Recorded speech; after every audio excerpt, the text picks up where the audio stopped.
absolutely horrible. That a killer is on the loose. I want to stress that we recognize that there is a predator at large in our community. Jessica's dismembered body was found Wednesday, 7 miles from where she disappeared October 5th, walking to school. I don't exactly get why you're asking these questions. I murdered Jessica Ridgeway. Okay. I have proof that I did it. There is no other question. You just have to send a squad car. Not ever anything I want any parent to go through. A girl left home for school, the kind of girl who never missed class and never showed up late. But somewhere between that walk to school, she disappeared. And by the time a voicemail was finally heard, the day was already gone, and an entire city began to understand that this was no longer a missing child story. So, streets filled with patrol cars, parents locked their doors earlier than usual, and purple ribbons began appearing almost overnight. But what no one knew then was that the break in this case would not come first from clever police work or a lucky traffic stop, but from inside a home. From a conversation of a son who confessed to his mother that he's a monster and very obsessed with death. And even fewer people realized that this disappearance was not standing alone, because buried behind it was an earlier attack, dismissed at the time as isolated, that would later snap into focus and turn one case into two parts of the same story. This is one of the most disturbing homicide cases in Colorado's modern history, and the death of Jessica Ridgeway would haunt her family, the police, and the entire community for years to come. But before we begin, if you find this video interesting, please give it a like at the end and tell me what you think about the case. It really helps the channel. Let me know in the comments where you're watching from. And don't forget to subscribe for more. Thank you. This video is created solely for educational and documentary purposes. It does not endorse, glorify, or condone any of the criminal actions or individuals described in this case. Viewer discretion is advised. Jessica Ridgeway lived in a quiet suburban neighborhood in Westminster, Colorado, in a house she shared with her mom, her grandmother, and her aunt. Her parents had been separated for years, and her dad lived out of state. But that distance never translated into absence, because everyone who knew the family described her as a child who felt secure in both relationships, loved deeply, and was deeply loved in return. She loved school in a way that surprised people because she didn't just go, she looked forward to it, and she almost never missed a day. She loved animals, loved television shows like Victorious and Wizards of Waverly Place, and loved the feeling of figuring things out on her own, which was why she had recently asked for an alarm clock so she could start waking herself up like a big kid. But there was another side to her that people didn't think much about until later, because it felt ordinary at the time. She was careful. She paid attention. In her school notebook, written in her own handwriting, there was a line that read, "Do not play at the park alone and watch out for strangers." It was the kind of rule children are taught so early that it almost becomes background noise, but the fact that she had written it down mattered because it showed she understood the world wasn't always safe, and she took that understanding seriously. That Friday morning, October 5th, 2012, began quietly in Westminster, Colorado. Jessica woke up early, right around the time she'd been trying to train herself to wake up. She watched a little TV, ate a granola bar, got dressed against the cold, and moved through the house with the comfortable confidence of a child who knew her routine and trusted it. She peeled an orange with her mom to take along, bundled herself into a thick winter coat, and then she stepped outside on foot, heading down the same suburban streets she had walked countless times before. The plan was simple and familiar. She would meet her friends at Chelsea Park, just a short walk from her home, and then they would all continue on together to school like they always did. But that morning, her friends waited at the park, expecting her to appear any second. But she didn't. They stood there a little longer, then longer still, and eventually the pressure of the school bell crept in. Jessica was never late, but kids don't immediately assume the worst, so they walked on to school so they wouldn't be late themselves. Inside the classroom, her empty seat stood out more than it should have, because she simply wasn't the kind of student who didn't show up. Hours passed, and by mid-morning, concern finally outweighed routine, so the school picked up the phone and called home. The call went unanswered, not because no one cared, but because Jessica's mom had worked an overnight shift, from late evening into the early morning hours, and after walking her daughter out that morning, she had gone to sleep. The school left a voicemail and moved on with the day, assuming they would hear back soon. But the day kept moving forward without that call being returned. Afternoon arrived, then stretched toward evening, and it wasn't until around 4:30 p.m. that the voicemail was finally heard. By then, the sun had already started its slow descent, and the words on that message didn't sound like information anymore. They sounded like an alarm that had gone off hours too late. In an instant, every reasonable explanation began to collapse. She hadn't gone to school, she hadn't gone to a friend's house, she hadn't been seen anywhere along the way. Something had gone wrong, and whatever it was, it had started hours earlier when no one was yet looking. So she got into her car and drove the route her daughter should have taken, passing Chelsea Park first, scanning every corner and path, expecting to see her walking, waiting, or waving. But the park was empty of answers, so she drove to the school, then to the houses of Jessica's friends, knocking and asking the same question over and over again, and every time the answer came back the same. No one had seen her. No one knew anything. No one could explain where she had gone. When there was nowhere left to look and no one left to ask, she picked up the phone and called the police. My daughter's missing. I guess she never made it to school this morning. How old's your daughter? She's 10. Okay, what's your daughter's name? Jessica Ridgeway. As the call ended, officers began moving immediately, and what had been a frantic personal search turned into an official response.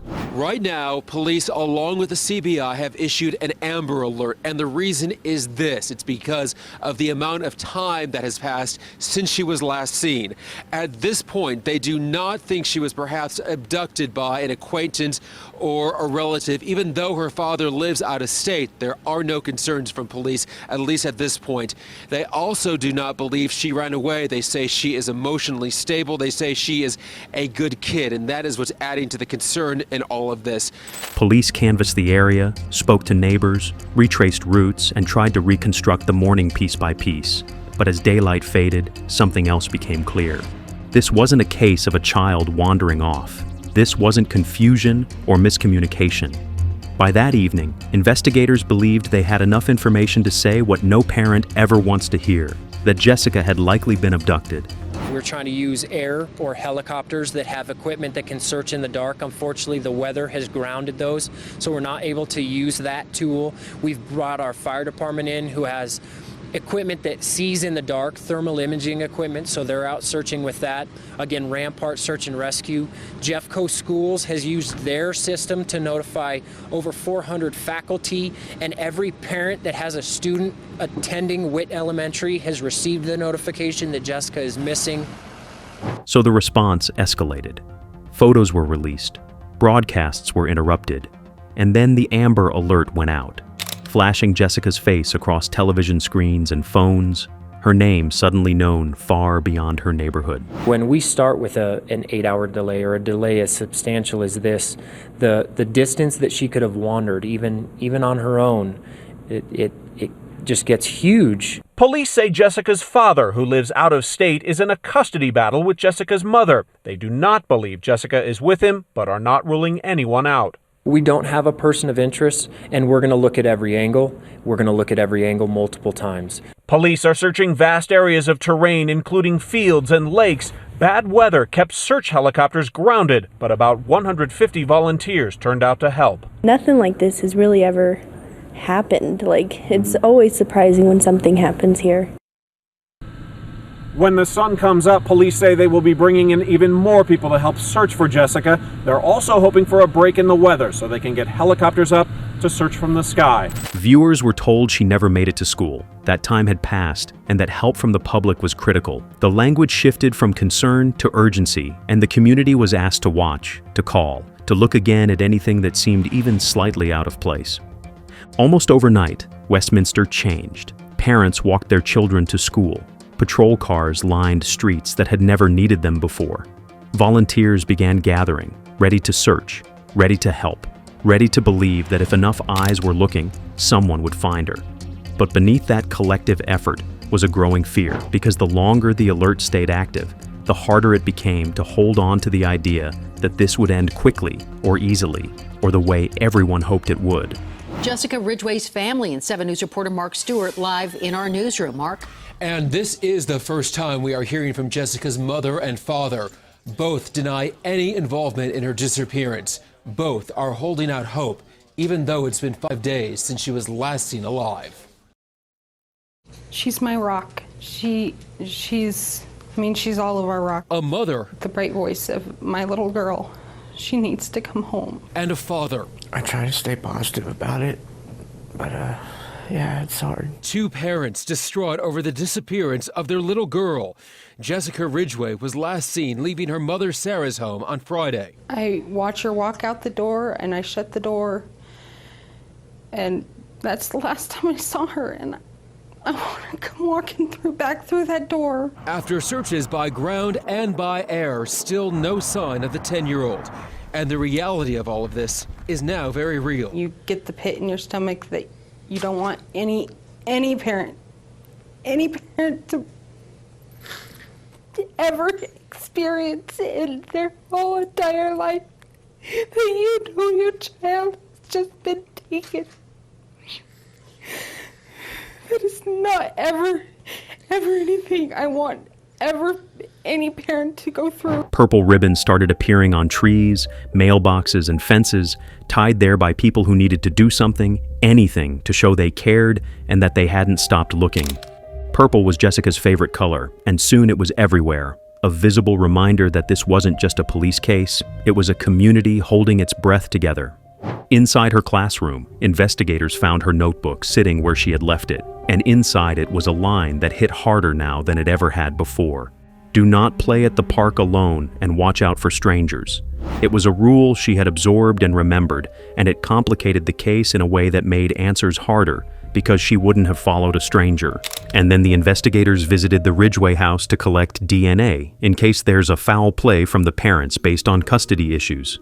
And Mike, the FBI Mobile Evidence Response Team unit, they were inside this home much of the afternoon for about 2 hours. They've since left, but they first arrived not even 10 minutes after the Ridgeway family left the home. This FBI evidence response team on standby, soon putting on gloves, covering their shoes, then walking in the front door, inside, outside, looking for any sign of Jessica. By the fourth day, the Ridgeway family did something they had not been able to do until then. Cameras were already waiting, and microphones were already raised, because by then this was no longer just a Westminster story, it had become a national one. As these statements aired, the public learned more about the family dynamics, including the fact that Jessica's parents were separated and that her father lived out of state. Early reporting mentioned custody and child support issues, not because investigators had evidence pointing in that direction, but because in cases like this, police initially refused to rule anyone out. However, that angle never became the center of the investigation, and within days, authorities made it clear that neither parent was considered responsible for her disappearance. Jessica Ridgway's family and 7 News reporter Mark Stewart live in our newsroom. Mark? And this is the first time we are hearing from Jessica's mother and father. Both deny any involvement in her disappearance. Both are holding out hope, even though it's been 5 days since she was last seen alive. She's my rock. She's all of our rock. A mother. The bright voice of my little girl. She needs to come home. And a father. I try to stay positive about it, but yeah, it's hard. Two parents distraught over the disappearance of their little girl. Jessica Ridgeway was last seen leaving her mother Sarah's home on Friday. I watch her walk out the door, and I shut the door, and that's the last time I saw her, and I want to come walking back through that door. After searches by ground and by air, still no sign of the 10-year-old. And the reality of all of this is now very real. You get the pit in your stomach that you don't want any parent to ever experience in their whole entire life. That you know your child has just been taken. That is not ever anything I want any parent to go through. But several days into the search, in a different neighborhood, miles away from where Jessica had last been seen, a man noticed a backpack sitting where it didn't belong. It was out of place enough to catch his attention, but not enough for him to immediately connect it to the search-consuming Westminster. At first, he treated it like a lost item, not evidence. Along with the backpack were a few other personal things, including glasses and a water bottle, and some clothing that had a strong smell of urine. Attached to the backpack was a keychain with the name Jessica on it. But because this discovery was several miles from the center of the search, it didn't register right away as something urgent. So instead of calling police immediately, he posted about it online, essentially asking if anyone recognized it or knew who it belonged to.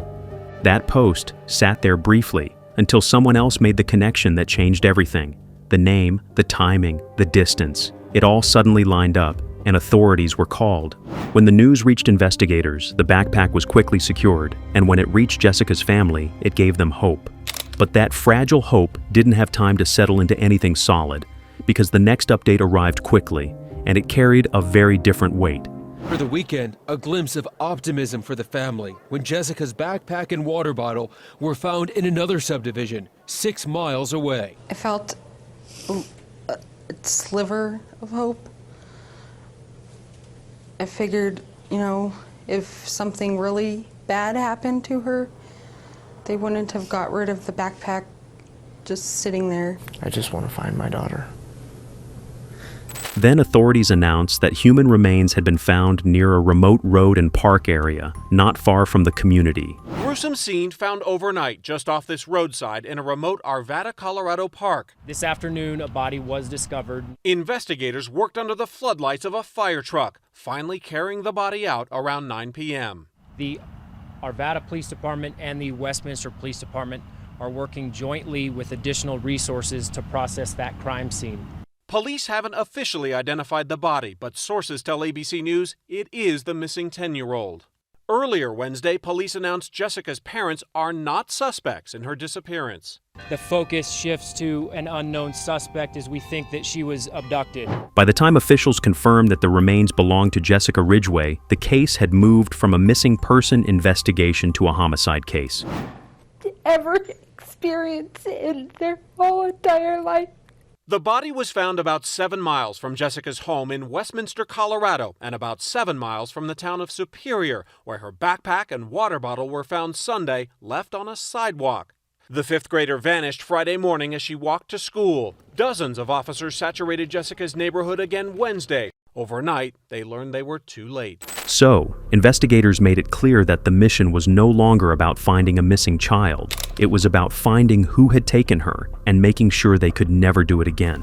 Of the adjacent Spring Mesa subdivision, surprised to learn that not only had a body been found nearby, but that it had been dismembered. It's a sickening feeling, especially when we all have children of our own, and it could have been our child, and I feel horrible for her parents. Everyone likes to think that their neighborhood's safe, but there's no invisible barriers to keep us safe. Today's search for evidence was massive. In addition to 82nd Avenue, we saw police searching along Sim Street and in the area around 95th and Alkire. Jessica Ridgeway's disappearance, the discovery of a body, and the massive search on this side of town has led some residents to band together to keep a closer watch on neighborhood kids. Probably keep them playing in the backyards rather than in the front yards. I mean, that's sad, but it may be something that has to be done. That realization reshaped the fear across Westminster. It wasn't just grief anymore, it was vigilance. Candlelight vigils formed almost immediately, with families standing shoulder to shoulder, holding candles, praying, crying, and holding their children closer than they ever had before. Pray for the Ridgeway family that you would comfort them. Prayer, candlelight, and song Saturday night to remember a life taken far too soon. It amazes me that people can be that sick in this world. Hundreds took part in the vigil for Jessica Ridgeway in Westminster, Heather Fong and her family among them after her son said he wanted to light a candle for Jessica. I feel like it kind of takes their childhood away because you teach them the world is a really good place, but then you have to train them now that you can't talk to strangers. As the community mourns the loss of Jessica, police are stepping up efforts to find her killer. Saturday, investigators continue trying to develop leads. They've been going over sex offender lists and have even been reviewing data from cell phone towers around key locations in the case, hoping if a number registered at all of them, it could help lead to a suspect. I don't know if he can make sense of it. You know, we just need justice for Jessica, though. And so all the kids are safe in the neighborhood. The police chief addressed the public and explained the pivot plainly, saying that the focus had changed, that they were now dealing with a predator at large, and that the department's mission had turned fully toward justice. In Jessica Ridgeway's community of Westminster, Colorado this morning, there is sadness, anger, and fear. This is horrible. This is absolutely horrible. That a killer is on the loose. I want to stress that we recognize that there is a predator at large in our community. Jessica's dismembered body was found Wednesday, 7 miles from where she disappeared October 5th, walking to school. FBI profilers believe the suspect is likely male and might have recently missed work or suddenly left town. He might have changed his appearance or gotten rid of his car. We haven't identified an individual, so we're talking and conveying to our community the importance of looking at behavioral changes. Unfortunately, it's somebody's family member, a neighbor, a friend. Dozens of worried residents came to Tom Olbrich Saturday for crisis counseling. There's a level of fear and anxiety. If something like this could happen and the perpetrator is still at large, are we safe? And as grief settled in, so did another question, one that pressed just as hard as the loss itself. If someone had done this, then someone out there knew what happened, and until they were found, the story wasn't over. As the shock settled and the vigils faded into quieter grief, investigators did what they always did when emotion could no longer guide the work. They hunted patterns. The case moved from fields and neighborhoods into databases, timelines, and cross-checks, and detectives began reviewing everything they could pull from registries, prior reports, and incident logs, looking for anything that didn't belong, anything that suddenly made sense in hindsight. They revisited sex offender lists, scanned reports of suspicious behavior, and combed through data that, on its own, might not have meant much, but together could form a shape. Phone records, tip histories, past police encounters, all of it was put back on the table because when a child was taken by force, the odds strongly suggested this wasn't someone improvising for the first time. And that's when an earlier case resurfaced, one that had troubled the area months before, but had never been resolved. Back in May of 2012, a woman had been jogging near a lake and park area not far from where Jessica was last seen. Out of nowhere, she had been attacked, grabbed from behind, and briefly overpowered. But she fought back, she escaped, and she survived. At the time, the case had been investigated as an isolated assault, frightening but contained, and eventually it had gone cold. Now, it didn't look isolated anymore. Police are now re-examining an attempted abduction Memorial Day weekend at this lake near Jessica's home. A female jogger was grabbed by a man who tried to put a rag over her mouth. The woman got away. It's fairly close to where Jessica was abducted and later where her body was found. The cross has 3 distinct marks on one side and on the other what appears to be the letter S. Are those going to provide information that will help lead to the killer and potentially uncover what information we need to locate this person and get him off the streets? Now police are crossing their fingers that this will be the break that leads to justice for Jessica. The disappearance of a child and the earlier attack on a jogger weren't separate stories running in parallel. They were part of the same line. It's a bizarre new clue, a small wooden cross police say belongs to Jessica Ridgeway's killer. It looks like it was cut, whether by hand or by machine, out of a solid block of wood. Overnight, investigators released new photos of the cross, hoping someone recognizes it. It was found at one of the crime scenes in the case, but police won't say which one because that is information only the killer knows. We believe that it was left behind or dropped by somebody that was involved and knows information that we're looking for. Left intentionally, perhaps. It potentially was left intentionally. And it was at this point that a neighbor saw something that didn't sit right. A teenage boy who lived close by. Someone who had drawn attention before in ways that had never quite crossed a line. His name is Austin Sigg. He was 17 years old, and he lived with his mother in the same general area where the case had begun. According to people around him, he had a fascination with death that made others uneasy, and he talked about dark subjects with a seriousness that didn't feel like curiosity anymore. At the time, those details had floated past as quirks, but now they carried weight. But that's not all. He had been seen wearing necklaces similar to the one found on the crime scene. That concern made its way to investigators, and Sigg was contacted like many others had been. He provided a DNA sample without resistance and told investigators he had been asleep during the time Jessica disappeared. So, for the moment, they moved on. Sigg's name went into the system, his DNA was logged with hundreds of others. There was nothing that immediately popped. nothing that screamed urgency, and with so many tips still coming in, his file was temporarily set aside like countless others.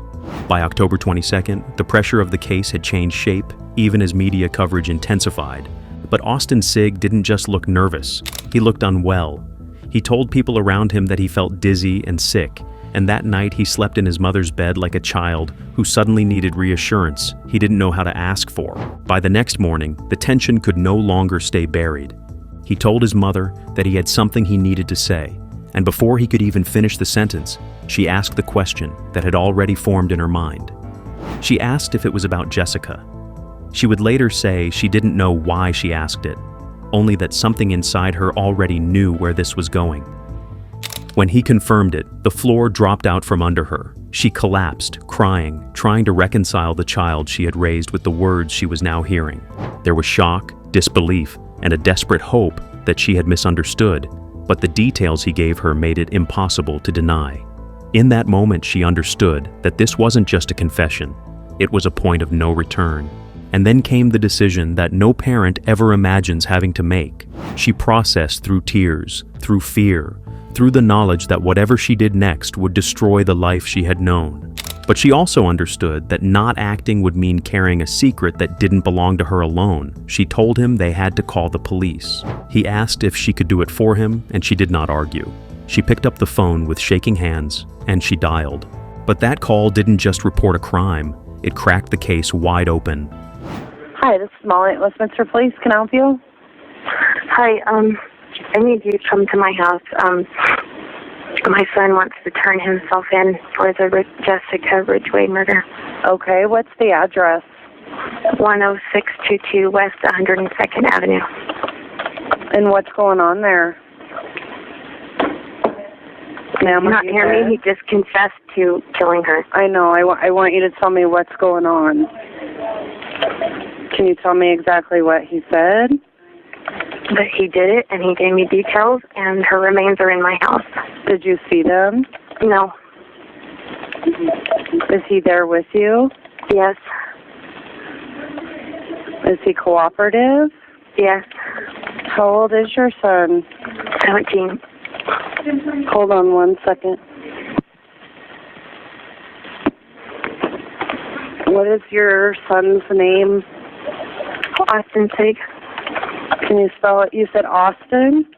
Mm-hmm. Okay, and spell his last name for me. S as in Sam, I-G-G. Okay, I understand that you're probably, feeling pretty crappy right now, but I want you to know that you did the right thing. He did it. He just wanted me to call. He is turning himself in. Okay. Do you think that he's going to be cooperative with the officers? Absolutely. Okay. And I just want to verify you're at 10622 102 Avenue. Yeah. Do you think that Austin would talk to me? Will you talk to him? Yeah, hold on. Okay. Hello? Is this Austin? Yes, it is. Hi, Austin. This is Molly at the Westminster Police Department. Hi. Can you tell me a little bit about what's going on right now, or how you're feeling, or how did this come about? I don't exactly get why you're asking these questions. I murdered Jessica Ridgeway. Okay. I have proof that I did it. There is no other question. You just have to send a squad car, something down here, and I will answer all the questions that you want to ask, or anyone wants to ask of me as soon as you gotta get down here. Okay. Austin Sigg was taken into custody without resistance, and this time there was no ambiguity about why. He was brought to the station, and the tone of the investigation shifted immediately, because police were no longer chasing possibilities. They were documenting admissions and verifying facts. Go on and tell me what happened after you grabbed her. She screamed and I told her to be quiet, and I used zip ties to zip tie her hands and legs together, and then I hopped in the front of my car and I drove around for probably a good 10-20 minutes I asked her if she had a cell phone, looked for that.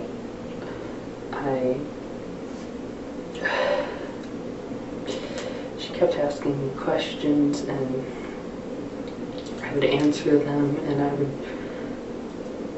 would lie to her. I would tell her that everything was going to be okay, and I would just lie to her. And I took her up to my room, and I sat her in my room, and I played Netflix on the TV for her. It was either like Family Guy or something, I don't remember. It was some cartoon. I just kind of sat there. I sat there and I stared at her, and I just remember absolutely blankness in my head, having no thoughts, nothing. And it terrified me. But after this, he revealed more details that would shake the investigators to the core. And after sitting there for probably an hour, maybe, I don't exactly remember, time kind of started feeling weird then.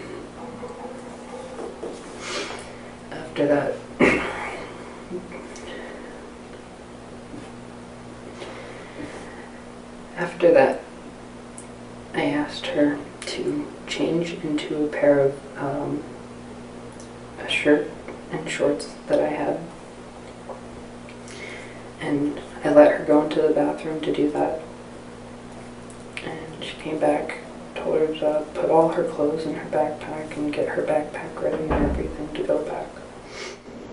I guess, I don't know, the whole idea of being, you know, a forensic scientist, all that stuff, it comes with that morbid territory.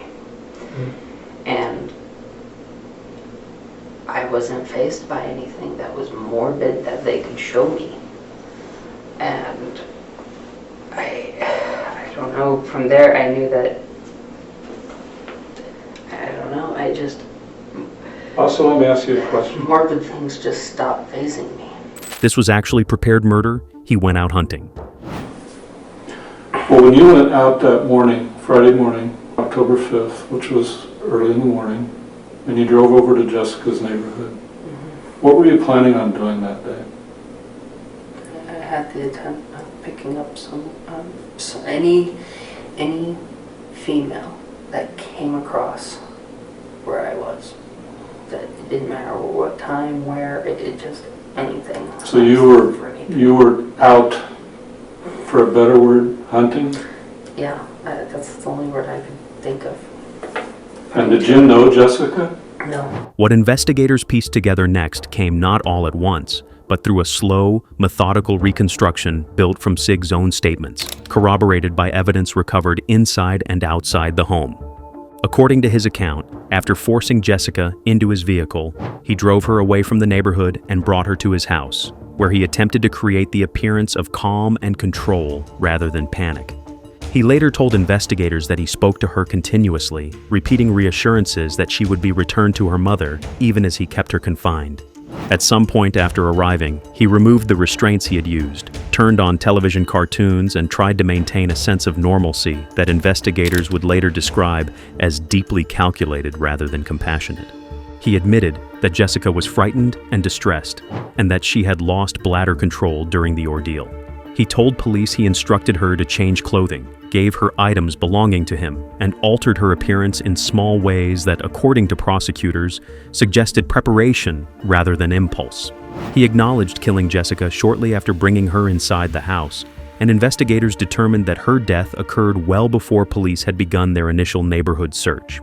Based on timelines and forensic findings, authorities concluded that while the community was still assuming she might be lost or delayed, the crime itself had already ended. Afterward, Sig admitted to attempting to dispose of her remains in stages, both inside the house and later at other locations.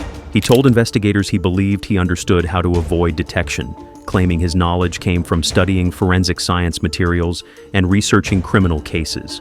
Prosecutors would later point to this as evidence of planning and fixation rather than youthful confusion. Searches of the property confirmed several elements of his account. Investigators recovered remains from areas he identified, including spaces beneath the home that were not immediately visible. They also uncovered evidence inside the plumbing system that indicated unsuccessful attempts to destroy or remove physical traces, reinforcing the conclusion that he had tried multiple disposal methods before abandoning them. As detectives reviewed the physical evidence, they also uncovered a critical procedural failure that nearly altered the course of the case. Earlier in the investigation, SIG had provided a DNA sample after neighbors raised concerns. At the time, law enforcement believed it had been processed and cleared. In reality, the sample had been misplaced and never tested. The envelope returned as negative was empty. Once this error was discovered following his confession, a new analysis was ordered immediately. This time, the results were conclusive. SIG's DNA matched material recovered from Jessica's case, and it also linked him to the earlier attempted attack on a jogger months before. That confirmation removed any remaining uncertainty about responsibility. Investigators then examined the vehicle SIG admitted to using. Inside, they found broken plastic restraints consistent with his statements to Jessica, further tying the crime scene to his movements. As the case moved toward prosecution, SIG's background became part of the narrative investigators were required to address. He had long expressed an interest in death and decomposition, and he had spoken openly about wanting to work in mortuary science. He admitted to prolonged exposure to violent online material from a young age, describing an internal progression that he said intensified over time rather than diminished. His parents, though separated, had sought intervention years earlier, including counseling and medical evaluations. ABC News human remains believed to be Jessica's were found inside. Austin functions at a different reality, perhaps, than the rest of us. Investigators are now combing through SIG's past, looking for clues even in old YouTube videos like this. You can hear SIG raving about his favorite new band. Just give all the praise in the world for his album, Sound of Faith. SIG was enrolled at a nearby community college studying mortuary science. I felt like he was very intelligent, but just those eyes, I don't know. I can't explain it. It's creepy. SIG's parents are divorced. Overnight, his father Rob spoke out for the first time to the Ridgeway family and to his ex-wife, who called police on her own son. There are no words to express the sorrow that I and my family feel for their pain, his statement says. I also ask for your prayers and support for Austin's mother, whose courageous act has put this tragedy on the path to resolution. Records showed that doctors had warned his family to monitor and restrict his access to media and technology. Despite those efforts, investigators concluded that his fixation deepened quietly and privately, without escalating behavior that drew serious attention until it was too late. New at 5, 7 News reporter Jacqueline Allen talking to people who say they've had encounters with the accused killer. Jacqueline, these women are telling you they had a hunch something wasn't right. And their hunches were proven right when police arrested Austin Siggs and Jessica Ridgeway's death. All day here at Chelsea Park, people have been coming by trying to just sort this out and make sense of this. But I spoke to 2 women today who tell me that this is a chilling reminder to trust your instincts. I feel bad that I dismissed it. When Emily Alexander's 11-year-old daughter said she knew who kidnapped Jessica, no one believed her. She goes, "Mom, oh my God, I know who did it." And I go, "Who?"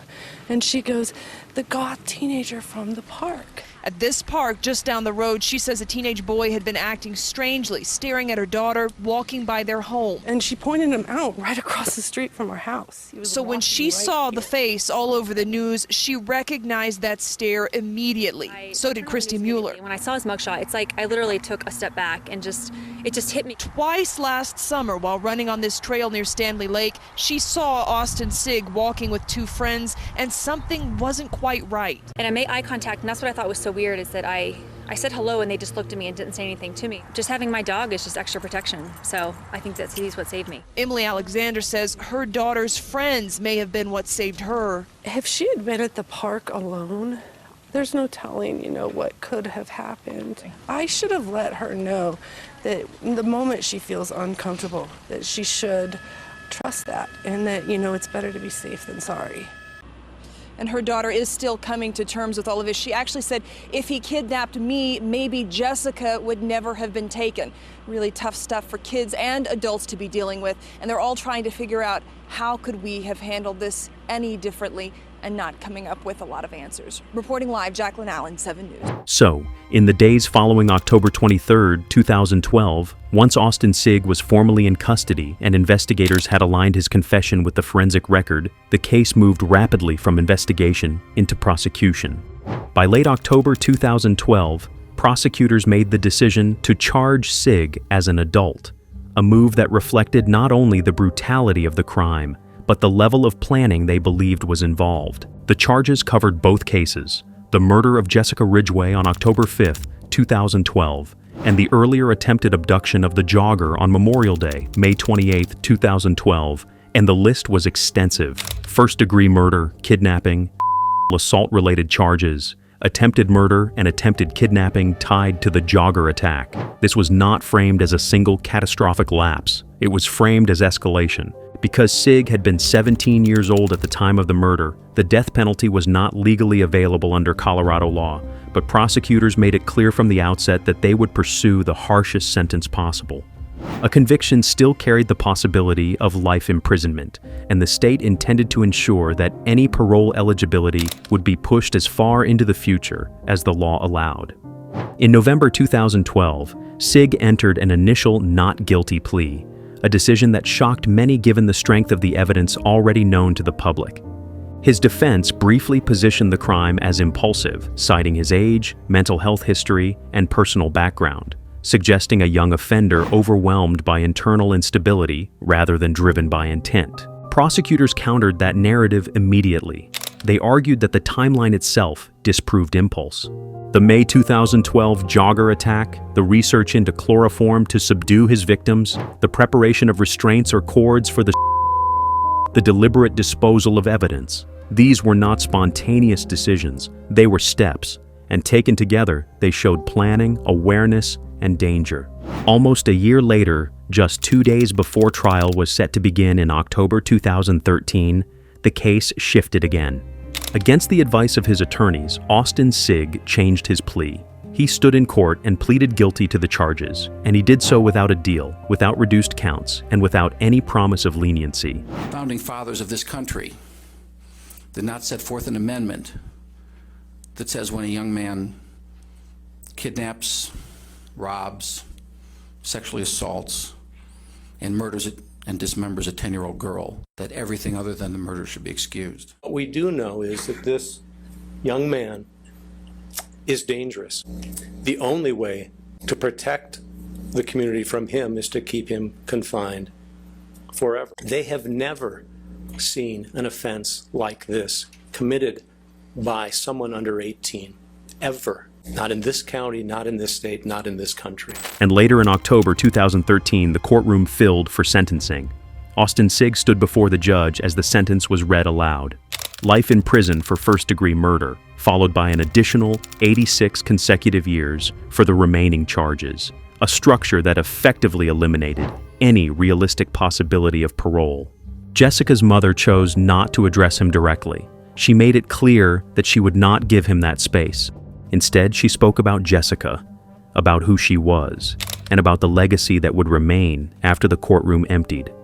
The focus stayed where she insisted it belonged.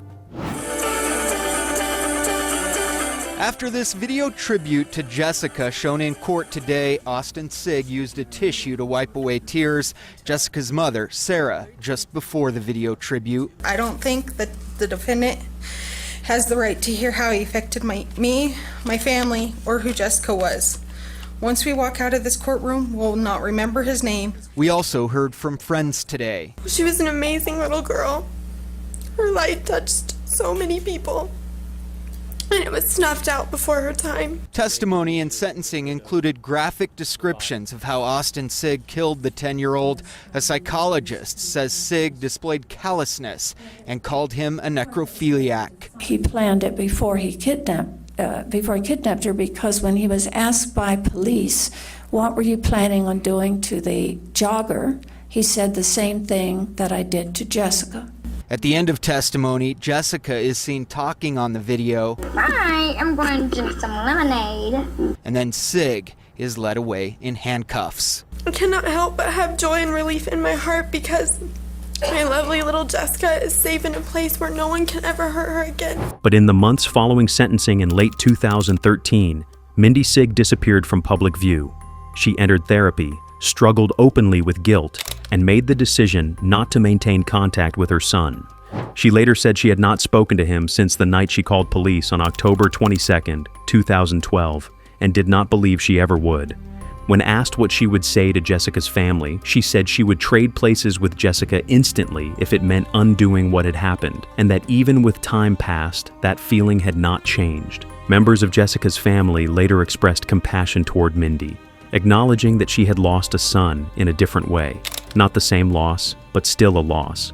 It was one of the rare moments in this case where grief crossed lines that violence had drawn.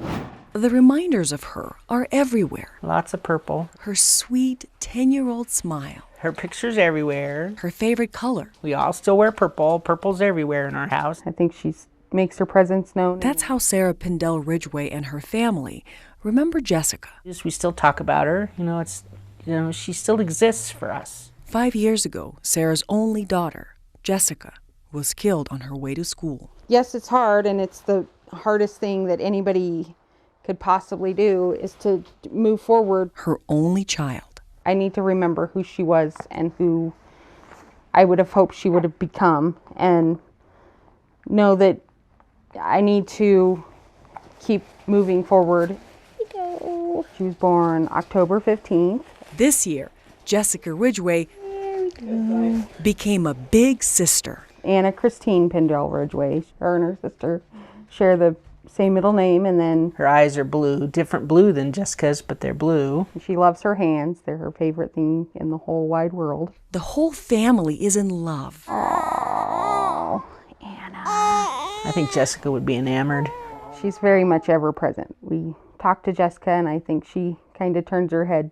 It looks like she's talking to somebody over in the distance, so I think her sister definitely comes and visits and leaves her little sparkly way around. And Mom and Grandma say they'll tell Anna all about Jessica's sparkle as soon as she's old enough. I'm mostly going to say that, she has a big sister that left before she was born. They want to raise her without fear. I'm going to try not to let what happened overshadow how I raise Anna, because I don't want her to be smothered a little bit. I want her to be able to have her own little life. A life full of love. My heart expands. With her sister always there. She's not replaced, she's just expanded. She definitely has an extra special angel watching over